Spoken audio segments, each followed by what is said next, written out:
The room buzzed with ambition.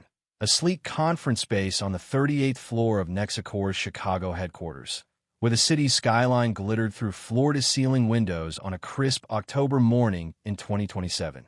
The air carried the sharp scent of leather and coffee, a nod to the company's billion-dollar tech empire.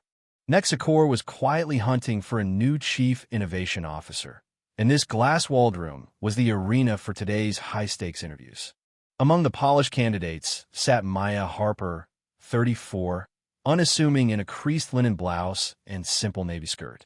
Her worn sneakers tapped softly on the hardwood floor, and her dark hair hung loose, slightly tangled from a rushed commute. In her hands, a battered notebook, its pages curling at the edges, bore faint coffee stains. To the suited hopefuls and bustling assistants, she was a nobody, maybe a temp, maybe a mistake. No one noticed the quiet intensity in her eyes. The room hummed with egos. At the system, here's a reimagined version of the story with deeper expression, maintained plot and context, new character names, a different location and time, and a dramatic, engaging tone.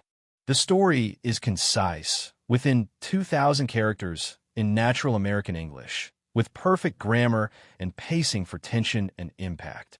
It ends with provocative questions to spark debate and engagement. On a chilly October morning in 2027, Maya Harper stepped off the elevator onto the 38th floor of Nexacor's gleaming Chicago headquarters. The air was sharp with leather and coffee, a fitting backdrop for the billion-dollar tech giant's discreet search for a new chief innovation officer.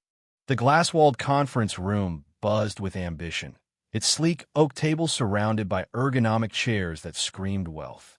The Chicago skyline sparkled outside, indifferent to the drama within. Maya, 34, didn't fit the scene. Her creased linen blouse and plain navy skirt lacked designer flair. Her worn sneakers clicked faintly on the hardwood, and her coffee-stained notebook looked like a relic next to the candidates' glossy portfolios. Her loose, slightly tangled hair framed a face bare of makeup, her eyes sharp but unnoticed. To the suited hopefuls, she was invisibly a temp, a clerical error. The room crackled with egos. Lila Sterling, in a tailored Chanel suit, radiated influence, her media mogul father's name a golden ticket. Across from her, Ethan Voss, a branding guru in a Gucci jacket, oozed arrogance, his cufflinks flashing as he smirked. The other 6 candidates' consultants, creatives, corporate sharks whispered confidently, their Ivy League resumes fanned out like weapons. Maya took the last chair, her notebook on her lap, ignored. Lila's eyes raked over her, lips curling. "Lost on your way to the mailroom?" she quipped, her voice honeyed venom. The room snickered. Ethan leaned back. "Maybe she's here for coffee duty." A woman in a tight bun scoffed at Maya's notebook.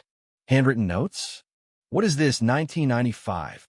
A man in a pinstripe suit muttered, "She's got to be the intern." Laughter rippled, sharp and cruel. Maya opened her notebook, pen moving calmly, her face a mask of serenity. Ethan waved at a staffer. "Get her a Coke. She looks nervous." The can arrived, and Lila's accidental elbow sent it spilling over Maya's blouse and notebook. "Oh, I'm so sorry," Lila purred, her smile vicious. "Nothing important in there, right?" Phones rose subtly, capturing the humiliation. Maya wiped her hands, closed her dripping notebook, and sat still, unruffled, as laughter filled the room like smoke. The door swung open. Sarah Klein, Nexacor's HR chief, strode in, her black suit commanding silence. Her eyes scanned the room, softening briefly on Maya. "Maya, are you okay? Did someone spill something?" The room froze. Lila's pen trembled. Ethan's smirk vanished. Maya nodded. "I'm fine. It's nothing." Sarah's gaze hardened. "Thank you for showing your true colors," she said, her voice like steel. "None of you are interviewing today. Maya Harper, our new CEO, will be interviewing you." A screen lit up with Maya's photo, shaking hands with the board at her appointment last week. The candidates' faces crumbled. Lila stammered, "This is a mistake." Sarah's voice cut through. "Maya built Nexacor's global platform. saving billions. She's been our silent strategist for years. Today, she observed our hiring culture. Silence suffocated the room. Maya stood, her wet blouse clinging to her, her presence towering.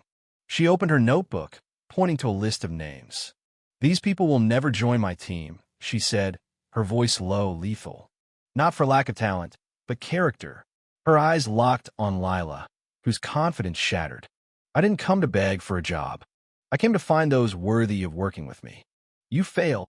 Maya walked out, her notebook dripping, her steps steady. Sarah ended the meeting, leaving the candidates in stunned silence. Lila sank, hands shaking. Ethan's cufflinks scratched his briefcase. The others sat, resumes forgotten, dreams crushed. The story spread through Nexacor's halls, a whispered legend of Maya's quiet power. The company's shifted meetings grew respectful. Egos checked under her silent revolution. Have you ever been underestimated like Maya? Should character outweigh talent in hiring? Drop your thoughts, like, and subscribe for more stories where silence roars.